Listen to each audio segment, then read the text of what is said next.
Car प्यारे बच्चों, कैसे हैं आप सभी। आई होप कि आप सभी स्वस्थ, ज़बरदस्त, बिंदास एवं पढ़ाई बहुत ही अच्छी चल रही होगी। जैसा कि हमने पिछली वीडियो में वैद्युत आवेश अथवा क्षेत्र को कवर किया था, आज की इस क्लास में हम बात करेंगे अध्याय 2 गॉस की प्रमेय अथवा वैद्युत फ्लक्स। इस चैप्टर के बारे में हम बात करेंगे कि इस चैप्टर में हमें किन किन चीज़ों को पढ़ना है और कौन ही बहुत ही ज़्यादा इम्पोर्टेंट है। तो चलिए वीडियो को स्टार्ट करते हैं। अध्याय 2 है। अध्याय 2 का नाम है वैद्युत फ्लक्स तथा गॉस की प्रमेय। वैद्युत फ्लक्स तथा गॉस की प्रमेय। इसमें सबसे पहले जो हम पढ़ेंगे वो पढ़ेंगे घनकोण। घनकोण के बारे में पढ़ेंगे, क्या होता है घनकोण, किससे इसको प्रदर्शित करते हैं। इसके बाद हम पढ़ेंगे वैद्युत फ्लक्स। वैद्युत फ्लक्स बहुत ही ज़्यादा इंपॉर्टेंट है इस चैप्टर में। वैद्युत फ्लक्स की परिभाषा पढ़ेंगे, वैद्युत फ्लक्स का मात्रक पढ़ेंगे और वैद्युत फ्लक्स की विमा को हम पढ़ेंगे इस चैप्टर में। इसके बाद हम पढ़ेंगे गॉस की प्रमेय। गॉस की प्रमेय इस चैप्टर की सबसे सबसे सबसे ज़्यादा इम्पोर्टेंट थ्योरी है।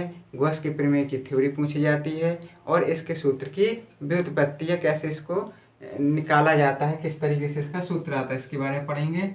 इसके बाद हम पढ़ेंगे आवेश का रेखीय घनत्व। आवेश के रेखीय घनत्व के बारे में हम पढ़ेंगे और इसको हम किससे प्रदर्शित करेंगे ये भी हम पढ़ेंगे।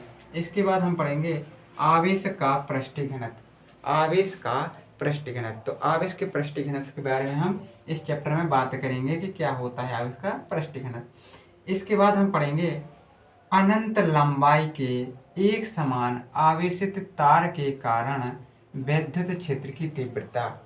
क्या पढ़ेंगे, अनंत लंबाई के कारण विद्युत क्षेत्र की तीव्रता को हम निकालेंगे इस चैप्टर में। किस तरीके से इसका सूत्र आता है और किस तरीके से इसका पूरी तरह डेरिवेशन है, तो उसके बारे में हम बात करेंगे।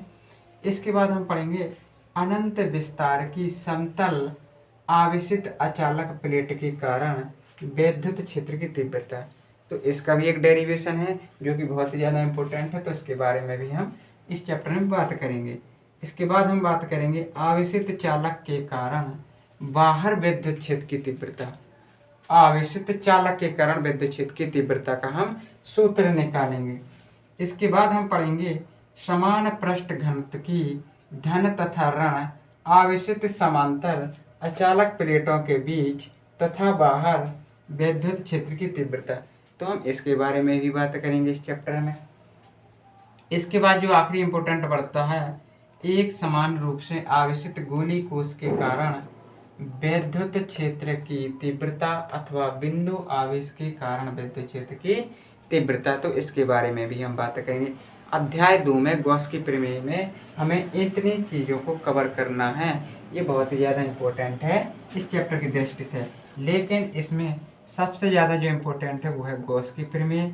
इसका सूत्र आता है कि गॉस की प्रमेय का सूत्र, गॉस की प्रमेय क्या कहलाती है, गॉस की प्रमेय के सूत्र की उत्पत्ति, तो ये इम्पोर्टेंट है। और दूसरे नंबर पर सबसे ज़्यादा इम्पोर्टेंट ये है, इसके बाद सबसे ज़्यादा इम्पोर्टेंट ये है और इसके बाद सबसे ज़्यादा इम्पोर्टेंट ये है।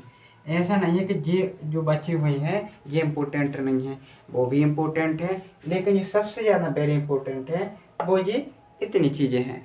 तो इतनी चीज़ों को हमें इस चैप्टर में कवर करना है। तो मैं आशा करता हूँ कि आप लोगों को ये वीडियो पसंद आया होगा। अपने दोस्तों में शेयर करें, कमेंट करें, लाइक करें, शेयर करें एवं सब्सक्राइब करना ना भूलें। अगली क्लास में हम इन चीज़ों को एक एक करके डिस्कस करेंगे। तो मिलते हैं नेक्स्ट वीडियो में।